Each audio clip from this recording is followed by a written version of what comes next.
Hello student, तो कैसे हैं आप लोग। उम्मीद करता हूं कि आप सभी बहुत ही अच्छे होंगे। जैसा कि आप लोगों को पता ही है कि इस बार आपके जो अक्टूबर नवंबर में एग्ज़ाम होने हैं वो पूरी तरह से एमसीक्यू बेस्ड पर होने हैं। तो इसीलिए मैं आपके लिए एसएसटी का भूगोल बुक का लेसन 1 संसाधन और विकास के टॉप 30 क्वेश्चन लेके आया हूं। और मेरा मानना है कि इस 30 क्वेश्चन में से बाहर से एक भी क्वेश्चन नहीं पूछे जा सकते। ठीक है बच्चे, तो आइए हम चलते हैं अपने 30 एमसीक्यू क्वेश्चंस पे। ठीक है बच्चों, तो सबसे पहले क्वेश्चन की बात करें, जलोढ़ मृदा भारत के कितने हिस्से में पाई जाती है। तो जलोढ़ मृदा की बात करें तो जलोढ़ मृदा भारत के 45% हिस्से में पाई जाती है। ठीक है स्टूडेंट्स। नाउ सेकंड क्वेश्चन, जलोढ़ मृदा में क्या अधिक मात्रा में पाई जाती है। ठीक है बच्चे, तो क्या चीज़ सबसे अधिक मात्रा में पाई जाती है, तो वो है पोटास। क्लियर है बच्चों। नाम चलते हैं क्वेश्चन नंबर 3 की ओर। क्वेश्चन नंबर 3 में इन्होंने हमसे पूछा है कपास के लिए सबसे उपयुक्त मिट्टी है, यानी अगर हमें कपास की खेती करनी है तो उसके लिए सबसे अच्छी मिट्टी जो रहेगी वो है काली मिट्टी। ठीक है स्टूडेंट। नाउ क्वेश्चन नंबर 4, काली मिट्टी पाई जाती है। ऑप्शन ए दे रखा है Maharashtra and Saurashtra, B Malwa, C MP और छत्तीसगढ़ और डी सभी। तो जो काली मिट्टी है बच्चे वो इन सभी राज्यों में पाई जाती है, तो हमारा आंसर हो जाएगा ऑप्शन डी। क्वेश्चन नंबर 5 की बात करें तो इन्होंने हमसे पूछा है चाय और काजू के लिए उपयुक्त मिट्टी कौन सी है। तो बच्चे आपको ये जानना होगा कि हर फसल के लिए अलग मिट्टी का होना बहुत ही ज़रूरी है। ठीक है, जैसे कपास के लिए काली मिट्टी उपयुक्त है, उसी तरह चाय और काजू के लिए जो सबसे अच्छी मिट्टी है वो है बच्चे लैटराइट। क्लियर है बच्चों। हाँ जी। क्वेश्चन नंबर 6 की बात करें, उत्खात भूमि और खड भूमि किसे कहते हैं। यानी उत्खात भूमि और खड भूमि दोनों एक ही नाम है। और खड भूमि उसे कहते हैं बच्चे जो भूमि बिल्कुल ही बेकार होती है, बंजर होती है, वहाँ खेती कर ही नहीं सकते हम। तो इसका ऑप्शन होगा बी, जो भूमि खेती योग्य ना हो। ठीक है students. Now question number 7। Question number 7 में हमसे ये पूछा गया है खेजड़ी आंदोलन कहाँ चलाया गया। तो जो बच्चे खेजड़ी है वो एक तरह का पेड़ है जो कि राजस्थान में पाया जाता है। तो खेजड़ी आंदोलन कहाँ चलाया गया होगा, राजस्थान में। नेक्स्ट क्वेश्चन है खेजड़ी आंदोलन राजस्थान में कब चला गया। तो आपको इसकी डेट याद रखनी होगी 1700 में। ठीक है students. Now question number 9। Question number 9 की बात करें तो इन्होंने हमें पूछा है 1973 में चिपको आंदोलन कहाँ चलाया गया। इस आंदोलन के बारे में भी आपको बच्चे बहुत अच्छी तरह नॉलेज होनी चाहिए। जो चिपको आंदोलन है इसमें क्या हुआ था कि लोग, वहाँ के जो लोग थे वो पेड़ों को कटने से बचाने के लिए पेड़ों के साथ चिपक गए थे, और इसकी वजह से बहुत सारे लोगों की अपनी जान भी देनी पड़ी और अंत में उनकी जीत हुई। तो ये था बच्चे टिहरी गढ़वाल में चिपको आंदोलन चलाया गया, और आपको डेट भी याद रखनी है 1973 में। क्वेश्चन नंबर 10 की बात करें, गुजरात में नर्मदा बचाओ आंदोलन कब चलाया गया। तो पहले तो ये भी देखिए कि नर्मदा बचाओ आंदोलन कहाँ चलाया, गुजरात में, है ना। और कब चलाया गया, तो वो है 1985 में। Now question number 11। Question number 11 में बच्चे हमसे पूछा गया है 1978 में साइलेंट वैली आंदोलन कहाँ चलाया गया। तो जो साइलेंट वैली आंदोलन है बच्चे वो हमारा चला है केरला में, यानी केरल में। क्वेश्चन नंबर 12 की बात करें, 1983 में अपिप्को आंदोलन डैश में चलाया गया। तो बच्चे अपिप्को आंदोलन आपको याद रखना है कर्नाटका में चलाया गया है। नाउ नेक्स्ट क्वेश्चन, जो इस चैप्टर का सबसे इम्पोर्टेंट क्वेश्चन है और मुझे यहाँ तक लग रहा है कि ये क्वेश्चन ज़रूर पूछा जा सकता है। क्वेश्चन नंबर 13 की बात करें, वेरी वेरी इंपॉर्टेंट क्वेश्चन है, प्रथम अंतर्राष्ट्रीय पृथ्वी सम्मेलन कहाँ हुआ। यानी पृथ्वी को बचाए रखने के लिए एक सम्मेलन हुआ था, और सबसे पहला हुआ था जिसमें पूरे वर्ल्ड के देशों ने भाग लिया था, और वो हुआ था बच्चे ब्राज़ील में। क्लियर है बच्चे।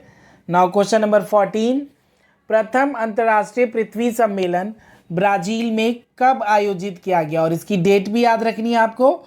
तो इसकी डेट है 1992 में। चलते हैं हम क्वेश्चन नंबर 15 की ओर।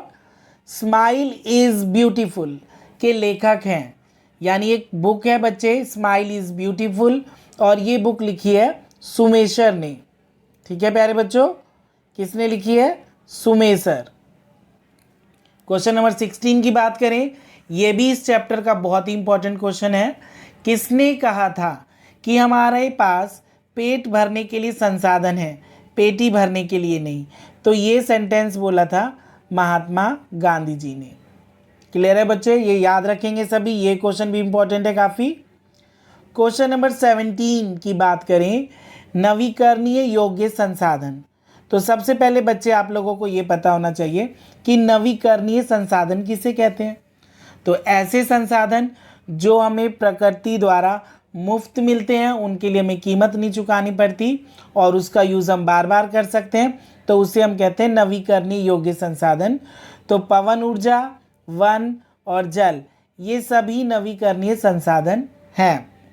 क्वेश्चन नंबर 18 की बात करें, किस राज्य में काली मिट्टी पाई जाती है? आपके पास 4 ऑप्शन है, गुजरात, बिहार, राजस्थान एंड झारखंड। तो काली मिट्टी पाई जाती है बच्चे गुजरात में। आगे बढ़ते हैं हम क्वेश्चन नंबर 19 की ओर। क्वेश्चन नंबर 19 में देखिए, इन्होंने हमें पूछा है सड़कें और नहर किस प्रकार के संसाधन हैं। ठीक है बच्चे, तो सड़कें और नहर, तो जो सड़क पे है बच्चे वो पूरे राष्ट्र का संसाधन माना जाता है, उस पे किसी एक व्यक्ति का संसाधन नहीं माना जाता, समुदाय का नहीं होता वो, बल्कि पूरे राष्ट्र का होता है जी। क्वेश्चन नंबर 20 की बात करें, राष्ट्रीय संसाधन का उदाहरण है। आपके पास 4 ऑप्शन है, जल संसाधन, बाग, शमशान और चारण भूमि। तो जल संसाधन हमारा राष्ट्रीय संसाधन माना जाएगा।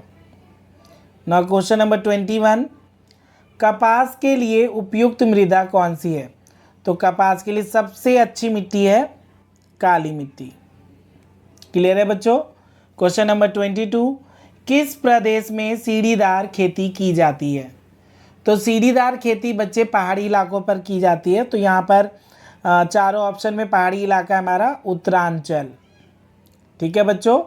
नाउ क्वेश्चन नंबर 23 में हमसे पूछा गया है स्वामित्व के आधार पर संसाधन कितने प्रकार के हैं? तो स्वामित्व के आधार पर संसाधन 4 प्रकार के हैं। व्यक्तिगत संसाधन, 4 प्रकार के हैं बच्चे, व्यक्तिगत, सामुदायिक, राष्ट्रीय और अंतर्राष्ट्रीय। ठीक है बच्चों। क्वेश्चन नंबर 24 की बात करते हैं, उत्पत्ति के आधार पर संसाधन कितने प्रकार के हैं? तो अगर हम उत्पत्ति की बात करें तो संसाधन फिर 2 तरह के हो जाएंगे, नवीकरणीय और अनवीकरणीय। ठीक है बच्चे जी। क्वेश्चन नंबर 25 की बात करें, क्वेश्चन नंबर 25 में हमसे पूछा गया है भू निम्नीकरण का क्या अर्थ है? तो निम्नीकरण का मतलब होता है बेकार होना बच्चे। तो यहाँ पर ऑप्शन देखिए, भूमि की गुणवत्ता का कम हो जाना, यानी भूमि का खराब होना भू निम्नीकरण कहलाता है। क्वेश्चन नंबर 26 पे चलते हैं बच्चे। क्वेश्चन नंबर 26 में हमसे पूछा गया है कोयला और पेट्रोल किस प्रकार के संसाधन हैं? तो जो बच्चे कोयला और पेट्रोल है, इसका यूज़ केवल हम एक ही बार कर सकते हैं, बार बार नहीं कर सकते, और इसके लिए हमें कीमत चुकानी पड़ती है। तो ये बच्चे हमारी अनवीकरणीय संसाधन मानी जाएगी। क्वेश्चन नंबर 27 की बात करें, ये क्वेश्चन बच्चे बहुत ही इंपॉर्टेंट है, और आप इंडिया में रहते हैं तो आपको इंडिया का कुल भौगोलिक क्षेत्रफल पता होना चाहिए। तो इंडिया का कुल भौगोलिक क्षेत्रफल है 32.8 लाख वर्ग किलोमीटर।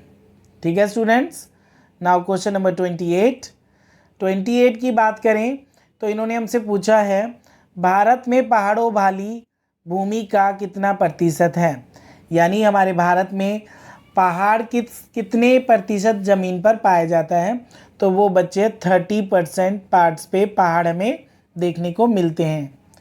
29, काली मिट्टी कहाँ पाई जाती है, तो आपके पास 4 ऑप्शन है। तो सबसे बेस्ट ऑप्शन है इसका महाराष्ट्र में, यहाँ सबसे ज़्यादा पाई जाती है काली मिट्टी। ठीक है। भारत में कुल कितने राज्य और कितने केंद्र शासित प्रदेश हैं?